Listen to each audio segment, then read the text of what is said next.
and welcome to a YouTube channel. In today's video, I'll be going over my spring recommendations. I'm not even sure what I'm going to be titling this video because I feel like it's part spring recommendations and also my spring TBR. Like we're doing a 2-for-1 special.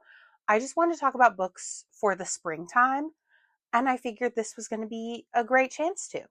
So first we'll go over the books that I've already read that I feel like give very spring vibes, and some of them are a little unconventional spring, but like they're still fun. They're set in spring. They're like a super good time. And then the other stack is books that I want to get read this spring or books that I think will give a springy vibe. We'll see. So the first book that I want to recommend for the spring is The Luminaries. This one is by Sarah Dennard. Yeah, Dennard. I think that's how you pronounce her last name. But basically in this book, we are following our main character, Winnie, who is trying to get into the Luminaries after her father kind of betrayed this group. Basically, they're a group of people, I guess is like the best way to describe them. An ancient order that protects her town. Okay, I'm over here like, how do you describe a group of people that protect a town? But they protect their town and the rest of humanity from these monsters and nightmares that come from Hemlock Falls, which is like the forest around her town at night. And so Winnie basically goes through a little bit of like a games and trials situation to be in favor of the Luminaries to get back into their kind of group, their little cohort. But this book is, even though it gives kind of like a spooky vibe, like it's black, there's like a deer skull or something. So like it looks really scary, but it actually takes place in like late March, like as like the flowers are blooming and like the plants are coming back to life. And so like that's like a very big point of the story. And like as she's in the wilderness, like she's describing like how everything's kind of coming back to life in this rejuvenation. So it gives very, very spring vibes, even if the book looks less than ideal spring. And I believe like the very, very end of the book, like the last like chapter or so, is in like the like beginning of April. So like I said, beginning springtime as things are coming back to life. So it's a really good, fun, springy vibes read, even if it looks spooky and intimidating. The next book I have to recommend for a spring read is also in the fantasy genre, and this is Legends and Lattes by Travis Baldree. So in this book, we're following Viv, and she was a mercenary, and now she wants to kind of give up her life of traveling and like killing people and doing bad stuff. And she wants to open up a quiet little coffee shop in this cute little town. And so it's a super cozy fantasy. I feel like this is like quintessential cozy fantasy to the point where like I personally almost had anxiety because I was waiting for something bad to happen because I'm so used to not doing cozies. But this one gives super, super springy vibes. I don't remember there being like explicitly springtime things happening, but it felt like spring. Like she's opening up her coffee shop. She's employing this little mouse guy to make little baked goods for her. Like it's super cute, super spring. And there's also a like prequel and I believe a sequel. So if you're wanting to get into a like slightly larger fantasy world that's still cozy, this could be a really good jumping off point. The next book that we're going to talk about is also a fantasy. I feel like I'm starting with fantasy and then tapering down to like less fantasy stuff, if that makes sense. But My Roommate is a Vampire is my next recommendation for a springtime read. But in this book, we're following Cassie, who is looking for an apartment to like rent. She's really struggling right now. She's an artist, but she obviously doesn't have a ton of money because she's not drowning in it. And I believe she's in Chicago. And so she's really struggling to find something that's in her budget. She can't, find like a good roommate. And then she stumbles across a listing by this guy, Frederick. Frederick Fitzwilliam is his name. And he's looking for a roommate. It's super below like the price that it should be. And she's just over here like, okay, yeah. Well, he's a vampire and actually needs someone to teach him like the normal ways of the world because he's been asleep for the past like couple hundred years. And he basically needs someone to teach him how to be like a normal functioning member of society now, since so much has changed since he was a member of society. So this one's super fun, super cute, a really quick, don't look at how bent up mine is. I don't know what happened to it. But pretty short, pretty quick read, super, super cute. All the side characters are really, really funny. Frederick the vampire has like a best friend that is the reason that he got awoken. Like he wasn't supposed to wake up. He was supposed to be like Dunzo, like a dirt nap. But His friend is the reason that he got woken up, and that guy is like the funniest side character. Another book that has sequels. So the sequel follows Frederick's buddy, and then there's a third book that follows a witch. So lots and lots of fun times with this one. Super cute, like I said, super fun times, and just the right amount of hi, Angel. Do you like this book? Yeah, but just the right amount of like fantastical, but also like rom-com-y. So I thought that one was super cute. Okay, so my cat's just gonna lay in front of me on my desk. So if you see some ears just randomly pop up, that's her. Another recommendation I have for a spring read is another like slightly unconventional one and a little bit in the like fantasy magical realism kind of area. And that is The Dead Romantics by Ashley Poston. This one I originally read in the fall because I figured, oh, the Dead Romantic, like that's going to be like spooky season, spooky time. But it takes place in the spring, very similar to Luminaries. It kind of gives off the vibe of like when it first becomes spring. And so in this one, we are following our main character, Florence, who is back in her hometown after her father passes away. And so not only is she kind of like dealing with being back in her hometown, but she also has that like compiled on with the grief of losing a family member. And it is springtime. So she gets there, she's staying at this hotel, but she's noticing all the flowers are blooming. She's noticing like all of the colors are like coming back to life in this small town. But she also starts seeing the ghost of, I believe it's like her editor. Yeah, her new editor. She starts seeing his ghost and having to kind of piece together why she would be seeing his ghost. Because Miss Florence over here has always seen dead people. She's literally the little boy from The Sixth Sense. She's out here seeing dead people all the time. So that kind of makes it a little bit of a spooky read, but it also is set in the springtime. And I think that makes it like the perfect mix of like a spooky read, but also like a fun, happy spring read. I thought this one was super fun and super good. Absolutely love Ashley Poston's writing. She just does it so well. So I recommend this one for springtime. Our next recommendation follows the kind of like interesting, weird, I'm hesitant to say morbid, but morbid kind of trail of Dead Romantics, and that is Morbidly Yours by Ivy Fairbanks. In this one, I'm following Lark, who relocates from Texas to Ireland and ends up living next to a funeral home run by Callum. And they strike up a very unlikely friendship of him being kind of like quiet, standoffish in his own little corner, whereas Lark is like super vibrant, exuberant, like has a ton of life, has a ton of personality, but is kind of like running from something. And this one also takes place in spring. It starts kind of like not really in spring and moves into spring as the book kind of goes along. Like I said, we're following these two as they strike up this like very unlikely friendship and also have this like super cute dynamic with each other. So I definitely recommend this one as a really good like rom-com and like unexpectedly like lighthearted but dark because like it's talking about subjects of grief. Obviously, we're talking with a funeral home. But overall, I thought that it was a super good, well-written rom-com that is perfect for the springtime.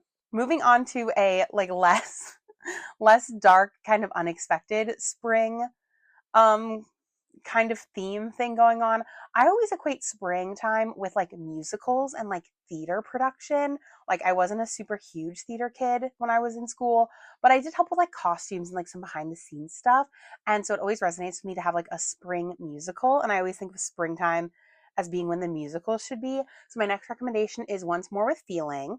In this one, we are following our female main character who used to be a pop star named Katie Rose, but now she goes by her real name, Kathleen. We are following Kathleen as she comes back into the spotlight after her pop star career, trying to become a more mainstream theater actress, doing things more like theater related, since that's like where she got her start. She wasn't always a pop star. She used to be just a regular theater kid. So she's kind of going back to her roots and ends up doing a theater production with someone who knew her from her pop star days and is part of the reason why she's not a pop star anymore. So we are kind of going over a then and now timeline in this book where we are seeing Katie as she was Katie Rose, living this pop star life, doing what she thought was like expected of her, and kind of why that ended up not working out in a good way for her and why, you know, she had to kind of take this like alternative path and not become a pop star anymore. But as she tells the story that she feels needs to be told, working with, you know, someone who is like her best friend, who she considers, you know, a super big, important part of her life, and kind of realizing who she is outside of being this washed up pop star. So I had a really good time with this. I really enjoyed it. I think it's a really good spring read if you were, a musical theater kid. Another thing that I randomly kind of associate with the like springtime is F1. I actually don't know when F1 takes place. I read the books all the time, but I feel like it's a spring thing. I feel like the weather has to be nicer. They're not doing it in like wintertime, obviously, if it's snowing and gross. So my next recommendation is the Dirty Air series. I only grabbed the first one. The first one's Throttled, but there are 4 books total in this series, and they follow 2 pairs of F1 drivers who are on the same teams. So we're basically following 2 different teams. Throttled is the first book, and this one is like teammate's sister. So we're following Noah and Maya is Noah's teammate's little sister. And so she's coming along to do, I believe, social media stuff with them. Yes. Yeah. She's doing kind of like a behind the scenes social media thing with them. And her and Noah end up catching feelings for each other. So it's a little bit of a like forbidden secret relationship situation. The second book in the series, Collided, follows a different guy on a different team. So it's not Maya's brother, it's the other team. And we are following those 2 main characters as they enter a like friends with benefits situation. And it's another slightly forbidden one because it's the like team captain guy, like, or what do they call it? Their president? Is that what it's called? It's not president. It's a different P word. But it's the guy who like is in charge of the team, his daughter with one of the drivers. So that is the sequel, Collided. And then we have Redeemed and Wrecked. And Redeemed is about the guy on the other team and their PR manager. And the last book is following Maya's brother, and that one is Wrecked.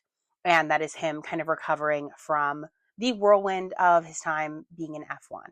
So, like I said, this is the first book. There's 4. I just described all of them. Not well, but I tried.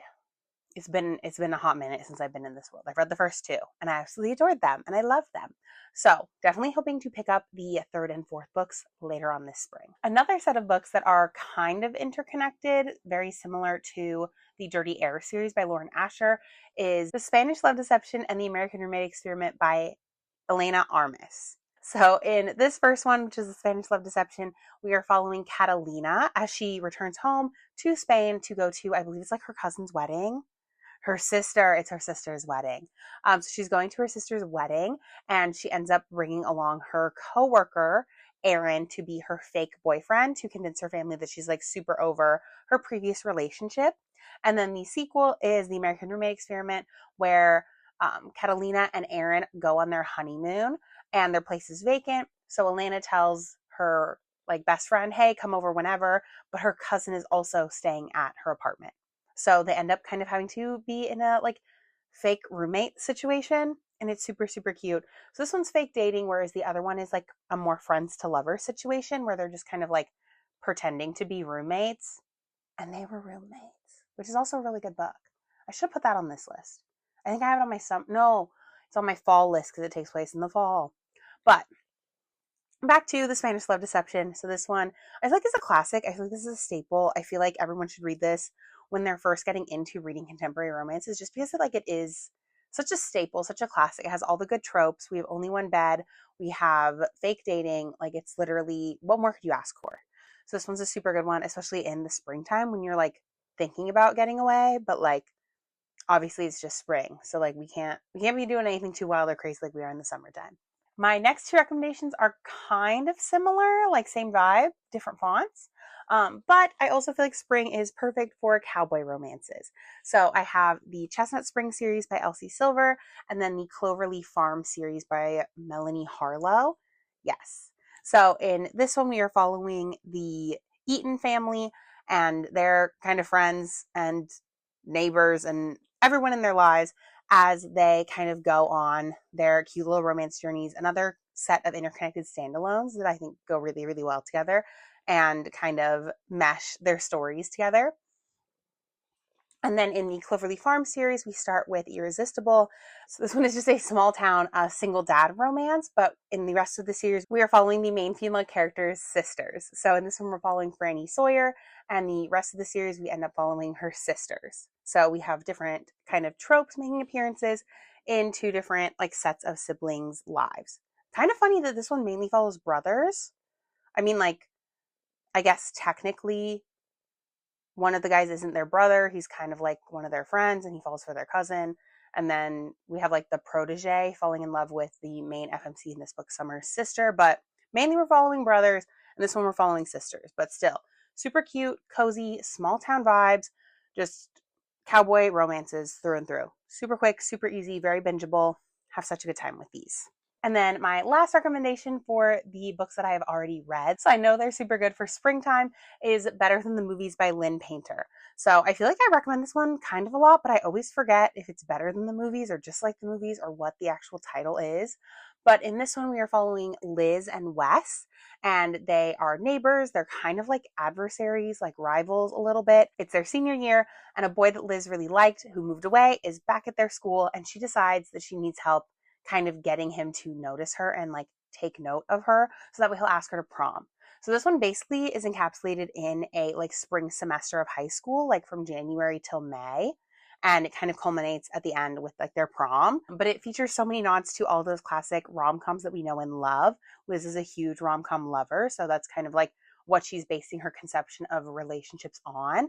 And she kind of learns along the way, like where they're accurate and where they're not very accurate at all. But absolutely adore this one. It's super cute. YA, so it's a little bit cheesy, but like also super cheesy in a really, really good way. So this is another super fun read for springtime. So on to our spring TBR. The first book that I'm really hoping to get read in the spring is Emily Wilde's Encyclopedia of Fairies. Yes. I had it and then I forgot part of it. But so what I know about this book is that it is following our main character, Emily Wilde, as she goes to a place that is apparently like really cold and kind of like wintry, but she's looking for fairies and like kind of proof of them. And she ends up getting partnered up with a guy named Wendell, who's her academic rival, but they're supposed to be working together to find these fairies. This one might end up being a bridge between winter and spring reads. So hopefully I get it in my next month's TBR so I'm able to get this done before it gets too like springy outside. I have the super pretty fancy Barnes like edition. Ignore the 50% off sticker. I forgot to take it off. But it has the pretty deckled edges and it just looks so cute and so fun. And I feel like this one's going to be super perfect for getting me in that spring kind of vibe because it's a little bit fantasy, but still really cozy. And I hope that that kind of gives the Legends and Lattes vibes as well.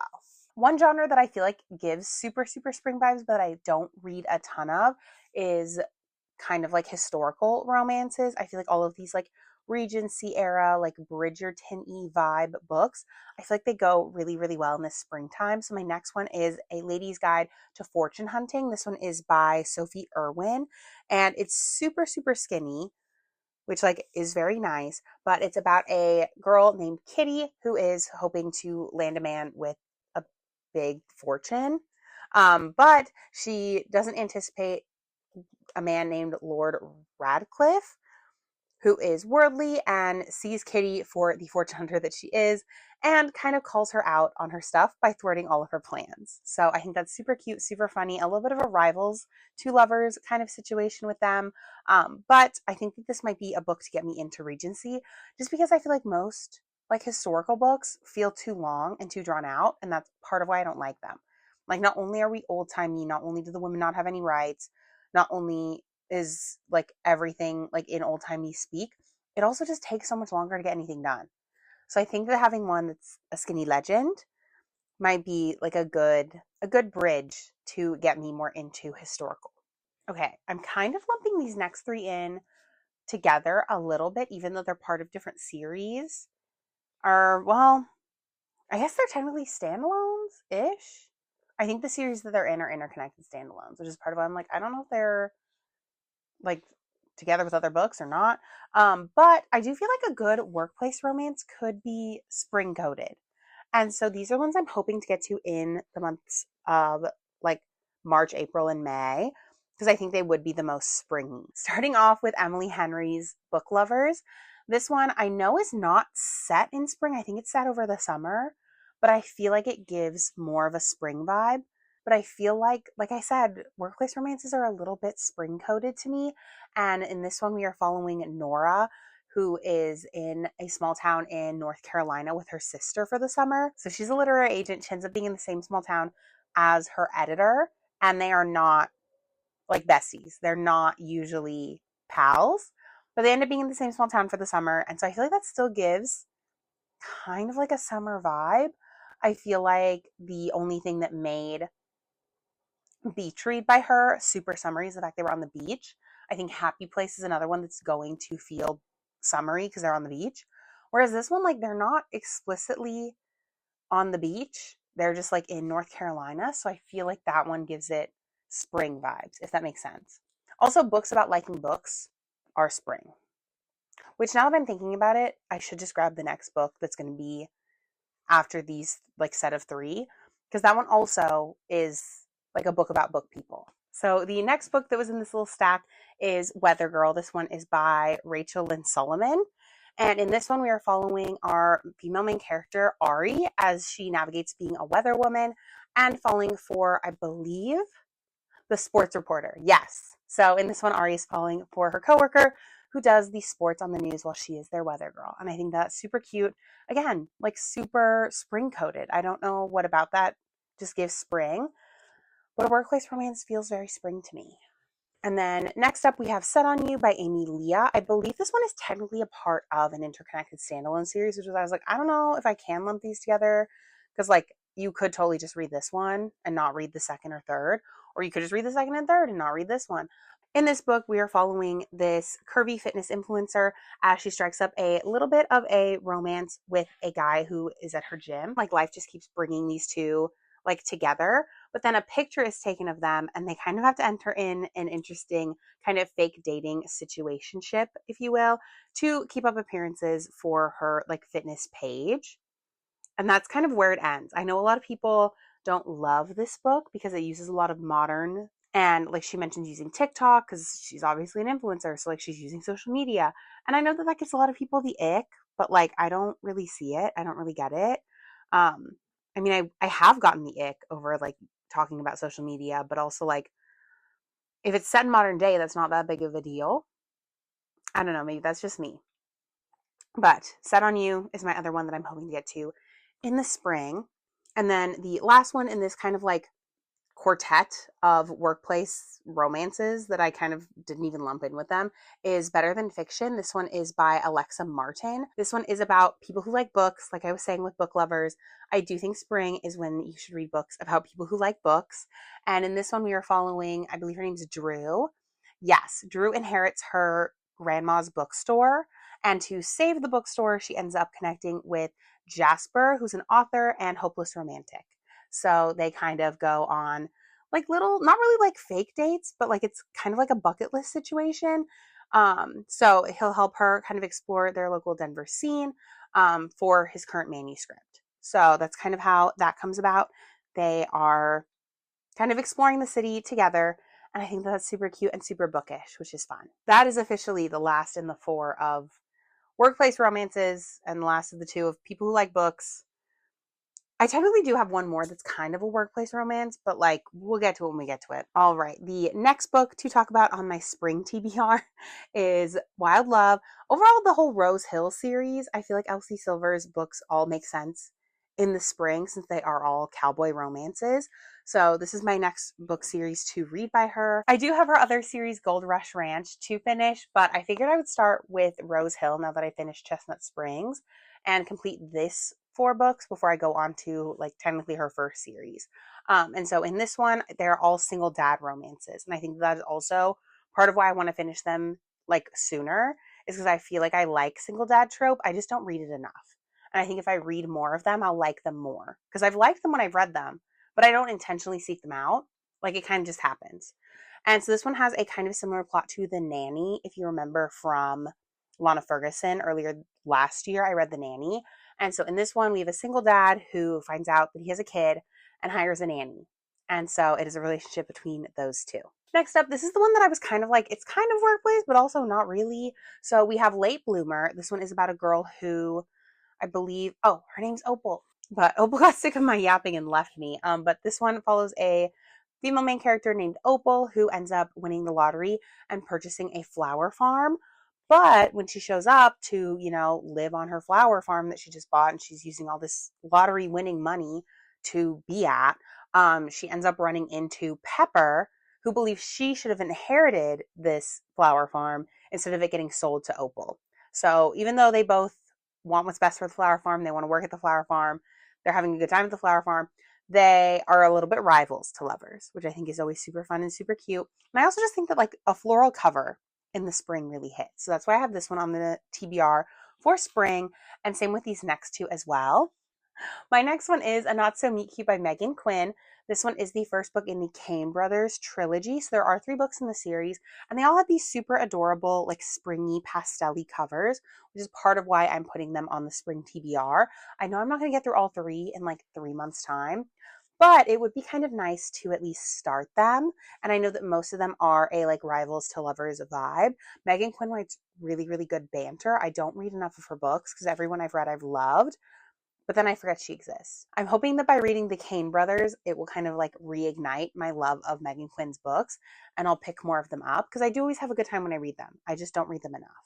And then my last book that I'm hoping to end up reading in the months of springtime is The Bodyguard by Catherine Center. This one has a super cute, super springy cover, books like all up the kind of like spine area. So it's just super cute. And this one we're following a female bodyguard who is assigned to fake date an actor and keep him safe while he visits his family while having a stalker kind of on the loose. So that is the last book that I'm hoping to pick up this spring. I feel like my TBR is a little crazy, but when is it not? And also, this is like for like multiple months. So even though none of these are on my monthly TBR right now for March, there's totally tons of time to get them on the monthly TBR for April and May. And then in May, I'll kind of reevaluate and decide what books I want to put on kind of like a summary TBR. I'm hoping to do these seasonally, just that way I'm like able to like break it up a little bit better, because I feel like I find myself reading books in certain seasons and then being like, oh, I wish I'd gotten to this book. I wish I'd gotten to this book. And it's like, well, I could have if I thought about them beforehand instead of just waiting for the season to like have already passed me by. I think I do that a lot more with winter and fall, because in the winter and fall, I'm like, okay, dark academia, okay, heavy fantasy, okay, like all of these things. And then those months happen. And then I'm like, I miss the springtime. I want to read spring books. And then I read spring books. And then I regret it because then I'm not in the mood for the fantasy shit when we get to like spring. Like there was barely any fantasy in this, and you know I'm a big romantasy girly. They just don't ever feel truly right in the months of spring. Spring's not a fantasy season. I don't make the rules. So that is the end of the video with all of our spring themed recommendations. Not only books that I've read that I think you guys should read and would enjoy, but also books I'm hoping to pick up very soon for myself. So if you've made it to the end of the video, go ahead and leave the little bouquet emoji. That's what I put it under in my Notion app. I use Notion for like all of my video ideas and just to-do lists in general. But for my Notion app, I did my little header on this one as the little bouquet of flower emojis. So leave that one in the comments below, and I will see you guys in the next one. Bye! Hi, hello, and welcome to my YouTube channel. In today's video, I'll be going over words. Okay. Take 2 on intro. Okay, roommate. In this one, we're following Cassie. Yes, this side. In this one, we're following. I'm gonna not have pointer finger ready. You're purring so loud. Let me see if I can pick it up in the microphone. Oh, a little rub. Thank you. Thanks. Hi, Pippa. That was kind of rude. You didn't have to pot her. You could just let her sit there. But telling the story that she needs to be told, that's not words. I hope I can edit that and splice that together, because I was distracted 98% of that whole time. Cool. Like guy that's in charge of the team. Not their captain, because that's what they call in other sports. And this one is just a small town. What are words? So I know that they're super good for springtimes. Is springtimes, plural. But it has so many cute little nods to the nom-coms. I'm so sorry. My cat's just looking at me like I'm an idiot. On to our spring TV. I can't talk. I'm going to say that again. I have the super pretty fancy Target, not Target. So starting off with Emily Henry's not Beach Read. Please don't show your butthole. I believe a plus size fitness influencer. Yes. Curvy fitness influencer. Like literally that is the first like phrase of the back of the book. Why are you looking above me? Your eyes got really big. That was scary. I don't like that. So I do have our other series, Gold Rush. I can't talk. So this next one is A Not So Meet Cute by Megan Quinn. I said that really weird, didn't I? My eye also still itches, if you were wondering. So I'm hoping that by reading the Quinn with all of our fantasy, not our fantasy,